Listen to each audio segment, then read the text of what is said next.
Bom dia, gente! Hoje é um ótimo dia para fazer as pessoas sorrirem. Se você não me conhece, então deixa eu me apresentar. Meu nome é Letícia, tenho 20 anos, eu faço medicina na Universidade Federal de Santa Catarina, no campus de Florianópolis. E aqui no canal estará começando a partir desse vídeo mais uma série. Nessa série eu vou te ajudar a estudar para o Enem. Antes de começar esse vídeo, eu só gostaria de dar alguns avisos. Hoje é dia 13... Não, hoje é dia 14. 14 de fevereiro, pós-carnaval. E não, eu não fui pular carnaval porque eu sou crente, mas eu fui para um retiro de carnaval. Retiro é acampamento. E nesse acampamento acabaram acontecendo algumas coisas que afetaram esse vídeo indiretamente. Primeiro de tudo, eu peguei uma insolação. Eu fiquei bem queimada, como vocês podem perceber pela minha cara. Eu não esqueci de passar protetor. Só que mesmo assim, por conta acho que da água da lagoa, eu acabei me queimando meio feio. Hoje até tá um pouquinho melhor, mas não tá tão bom assim. Eu nem passei muita maquiagem, eu passei só rímel e batom. E a base eu deixei de lado pra preservar minha pele. Não foi nada saudável que eu fiz. Dermatologistas vão me xingar, mas foi sem querer, eu não notei que eu tava me queimando, só fui notar lá pelo último dia que já era muito tarde. E além disso, eu tomei fanha. Eu acabei pegando uma virose nesse acampamento. Só que eu não podia adiar a gravação desse vídeo porque ele vai ser lançado hoje, se eu conseguir terminar de editar, né? Claro, tem esse porém. Ou seja, eu vou ter que gravar queimada e fanha mesmo. Mas tirando esses dois fatores que não vão afetar em nada a qualidade desse vídeo, tá tudo bem, tá tudo certo, eu me diverti no acampamento. Como eu te falei, nessa série aqui eu vou te passar todas as estratégias que eu usei para passar em medicina na Universidade Federal de Santa Catarina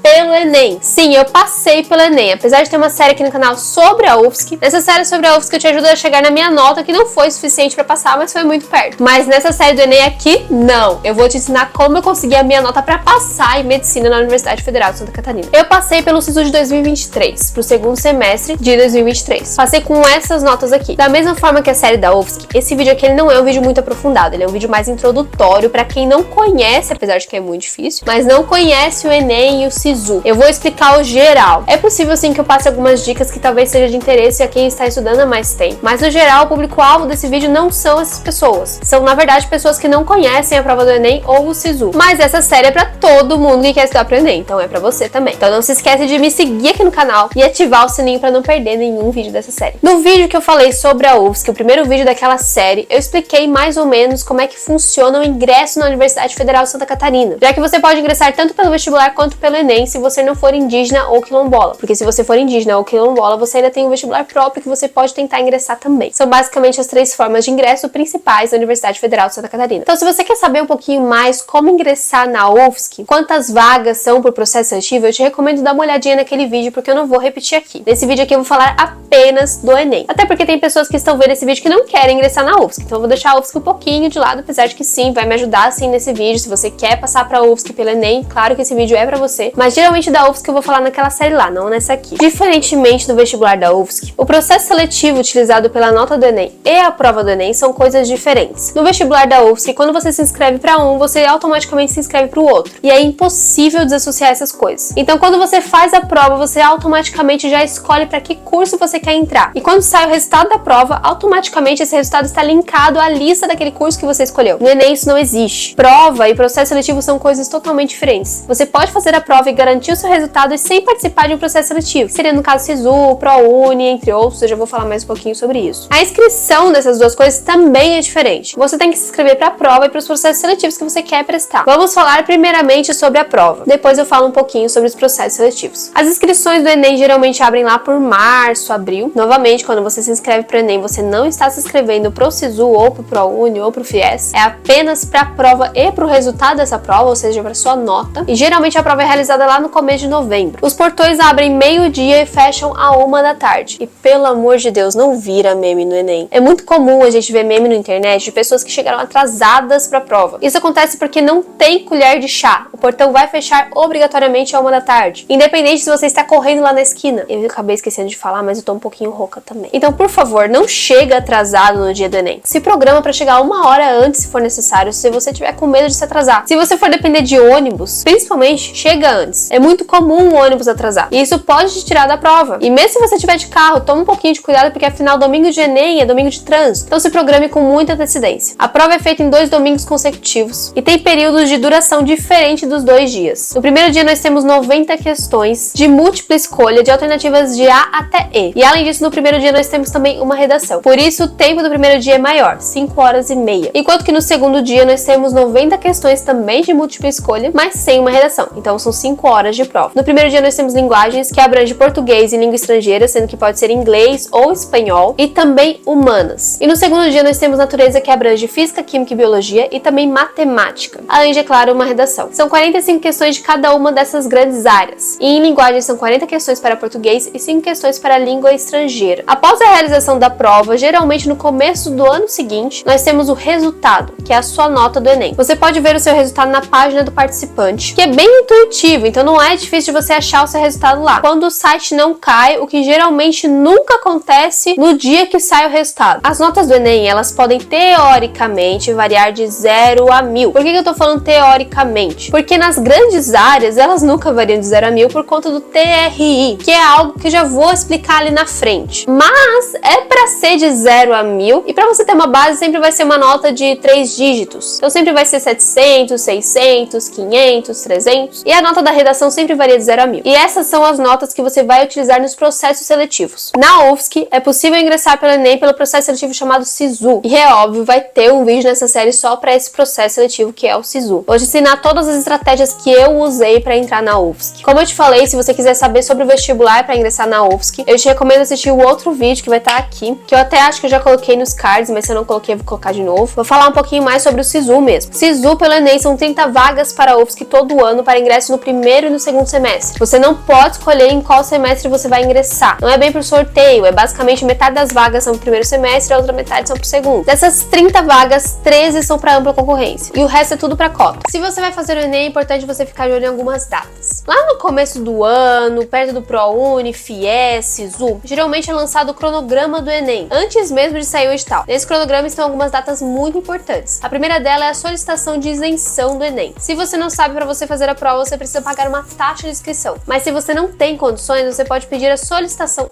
Pior que eu já errei isso 2 vezes, já é a segunda vez que eu tô gravando isso. Você pode solicitar a isenção da taxa de inscrição. Assim você pode fazer a prova sem pagar. Além disso, é claro, você tem que ficar de olho no prazo de inscrição do Enem, né? Também no prazo para pagar essa taxa de inscrição, que geralmente é ali por março e abril, os dois. E nesse meio tempo é lançado o edital do Enem. E não importa o que aconteça, leia o edital. O edital é sua carta de ingresso na universidade. Por incrível que pareça, ainda tem gente que passa sem ler o edital, mas é minoria, principalmente para medicina. No edital estão todas as informações que você vai precisar pro Enem. Inclusive, se esse vídeo aqui tiver alguma mudança pro edital, o edital vai estar correto e o vídeo errado. Lendo o edital, você evita, por exemplo, a gafe de levar um lápis pra prova do Enem, que sim, é uma gafe e eu já vi muita gente fazer. E não se esqueça de pagar a taxa, porque apenas após pagar a taxa, você vai estar confirmando a sua inscrição no Enem. E um pouquinho antes da data de realização da prova, vai sair a divulgação do local de prova. Também fique de olho nessa data, porque quando é lançado o local da sua prova, você já vai poder se organizar para se deslocar até o Enem. Claro que há mais datas do que essa, mas essas daqui são as principais. Para você saber todas as datas completas, leia o edital. A redação do Enem é no formato dissertação. Dissertação é o tipo de texto em que você vai ter que expressar sua opinião de forma direta, bem posicionada, utilizando argumentos e impessoal. O Enem vai te dar uma temática geral com textos motivadores e você vai ter que escrever sobre esse tema. O texto deverá ter no máximo 30 linhas e no mínimo 7. O título é opcional. A nota da sua redação pode variar de 0 a 1000, sempre aumentando de 20 em 20 pontos. Então não, aquele seu colega do cursinho não tirou 950 na redação. E geralmente a nota da redação é a maior na prova, com algumas exceções para quem vai muito bem em matemática. E ao contrário dos outros pontos em que nós teremos apenas vídeos específicos, nós teremos uma série aqui no canal específica para redação. E eu vou te ensinar certinho como que eu escrevi as minhas redações, como que eu tirei 960. Se eu não morrer na faculdade de novo, essa série vai ser lançada em maio. Só que isso vai depender um pouquinho dos meus professores não me matarem, então pode variar. Acabei mudando para câmera frontal porque a minha câmera traseira está com problema. Já é a segunda vez que ela para o vídeo no meio e isso tá me irritando, porque eu tenho que gravar de novo. Então agora o final do vídeo vai ser pela câmera frontal mesmo. Já gravei uma vez um vídeo assim, na verdade já gravei alguns vídeos assim. Vlog é assim, então acho que não vai ser um grande problema. O único problema é que em vez de olhar pra lá, eu vou olhar pra cá, que é onde tá meu rosto. Mas tudo bem. Também saiu um pouquinho do enquadramento, mas desculpem por isso. Diferentemente de outros vestibulares, a nota do Enem não é absoluta. Então não é porque você tirou 40 em linguagens que você vai tirar 40 pontos. Na verdade tá bem diferente disso. Tecnicamente, a nota do Enem vai variar de 0 a 1000. Por que eu tô falando tecnicamente? Porque nunca varia de 0 a 1000 tirando redação. Mas a nota do Enem Enem sempre vai ser 3 dígitos. Então vai ser 250, 360, 780, nunca vai ser 30 ou 40. E na verdade, a nota de pessoas diferentes que tiveram o mesmo número de acertos também pode variar. Então é por isso que é impossível dizer que uma pessoa que teve X acertos vai ter uma nota Y, porque isso varia muito, inclusive varia de ano para ano. Por isso que aqueles sites de calcule sua nota do Enem podem variar muito na nota. Na minha nota já erraram, inclusive, erraram feio. Então não tem segredo, gente, tem que esperar a nota oficial do Enem mesmo. Isso acontece porque a nota do Enem é calculada de acordo com o TRI, que é uma sigla para Teoria de Resposta ao Item, ou TRI, tem gente que chama de TRI. TRI é uma espécie de desvio padrão. E essa fórmula do TRI nunca foi divulgada pelo INEP, então ninguém nunca sabe como vai ser calculada a nota. As pessoas só tentam deduzir. TRI é uma forma meio polêmica de tentar tirar de lado candidatos que chutam. Ele faz isso tentando diminuir a nota de estudantes que teoricamente chutaram. Mas apesar de nós não termos acesso à fórmula do TRI, nós sabemos como ele funciona. E com isso nós conseguimos montar estratégias em cima desse conhecimento. E saber como o TRI funciona é fundamental para você tirar uma boa nota. E é por isso que nessa série aqui, obviamente, nós teremos um vídeo só para falar de TRI. Após sair o resultado oficial, você irá avaliar onde você pode colocar a sua nota do Enem. Primeiramente, tem os processos seletivos oficiais do governo, que são nacionais, que são 3: o SISU, o FIES e o ProUni. Pro SISU nós teremos um vídeo inteirinho só para ele, porque foi o processo que eu entrei na UFSC, e é o processo que você entra na maioria das faculdades públicas que entram pelo Enem, inclusive na maioria das federais. Eu não sei dizer se é obrigatório que as federais utilizem a nota do Enem pelo SISU. Eu imagino que seja algo desse tipo. Se não é obrigatório, tem algum incentivo, mas a maioria dos federais participam, isso é fato. E se você quer avaliar opções com a sua nota, SISU, ProUni, FIES é a melhor opção, e eu já vou explicar por quê. SISU é para apenas faculdades públicas, ou seja, sem custo nenhum. Antigamente existiam 2 SISUs por ano, a partir de 2024 vai ter só um, que vai ser em janeiro. No caso, janeiro, fevereiro, a data pode variar um pouquinho, mas é ali no começo do ano. Os motivos do porquê mudou para apenas um dia é mais para evitar os famosos caçadores de aprovação, que é quando a pessoa já teve a aprovação e ela só vai caçando mais, só para ter mais nome pro seu cursinho ou para aumentar seu ego, que acontecia muito quando tinha 2 SISUs num ano só, e agora eles tentaram barrar um pouquinho isso, fazendo apenas um SISU por ano. Mesmo número de vagas, mas é apenas uma seleção por ano. O ProUni é um processo de bolsas. Também pode variar um pouquinho a quantidade de renda que você precisa ter para ter acesso ao ProUni. E o último processo seletivo é o FIES, que é um processo seletivo de financiamento. Financiamento é quando você faz sua faculdade sem se preocupar com pagar, mas você vai ter que pagar quando você se formar. Existem financiamentos privados e existem, é claro, o financiamento do governo, que é o FIES. E você pode juntar ProUni com FIES. Tanto o SISU, quanto o ProUni, quanto o FIES, eles funcionam da seguinte maneira. Vai ter os dias oficiais de processo seletivo. Durante esses dias, você vai poder transitar entre as opções de curso. Você vai ter sempre a primeira e a segunda opção. Durante esses dias, você vai poder tirar e botar o seu nome na lista de qualquer instituição que você possa concorrer livremente. E claro, sua posição também vai variar, porque afinal vai ter gente tirando e botando nome. Então pode ser que no primeiro dia, por exemplo, você fique em primeiro lugar da UFSC. No segundo dia, você vai ficar em 8º. Isso pode acontecer. Se você passou na primeira opção, você automaticamente não concorre na segunda. E se você passou na segunda, você automaticamente também não concorre na primeira. Mas é por ordem. Então você primeiro vai passar na primeira, para depois não concorrer na segunda. E se você não passou em nenhuma das duas, após a finalização do processo seletivo, você vai ter direito a participar da lista de espera. Você vai ser chamado pela lista de espera quando um candidato que foi chamado em situação regular, em chamada regular, na verdade, ele não for cursar, ele não fizer a matrícula. Todos os 3 processos seletivos têm disso. E tirando os processos seletivos nacionais, nós temos também processos seletivos de faculdades próprias. Por exemplo, a USP não participa do SISU, mas ela utiliza o Enem USP, que é como se fosse um vestibular próprio da USP, utilizando a nota do Enem. A USP começou a fazer isso porque em alguns anos o Enem estava saindo muito tarde. Estava saindo inclusive depois de começar as aulas na USP. Então, para evitar um pouquinho desse problema, eles fizeram um vestibular próprio, em que você pode concorrer com a sua nota do Enem. Esses processos seletivos são mais locais, então não tem um processo seletivo único que abranja todos eles, mas várias faculdades utilizam a nota do Enem dessa forma. E é claro, tem gente que consegue aplicar a nota do Enem, por exemplo, para faculdades internacionais, eu tenho que ser agora, ou até conseguir bolsa em cursinho. Mas esse foi o vídeo de hoje, eu espero que vocês tenham gostado. Foi um vídeo mais geral para explicar como é que funciona o Enem, o SISU, o ProUni, o FIES. Esse vídeo foi mais geral, mas a série vai ser mais aprofundada, então eu vou dar mais dicas aprofundadas do que esse vídeo aqui. Esse vídeo aqui foi mais, na verdade, uma apresentação da série e do Enem. Se você não quer perder nenhum vídeo dessa série, não se esqueça aqui de se inscrever no canal e ativar o sininho. Se você gostou desse vídeo, não se esquece de curtir e compartilhar com seus amigos. Se tiver alguma dúvida, não se esquece de deixar um comentário também, que eu prometo que eu vou responder. Também me siga no Instagram, porque eu sempre posto caixinha de perguntas lá quando eu vou gravar um vídeo, pra vocês poderem mandar as suas perguntas. E qualquer dúvida pode me chamar na DM.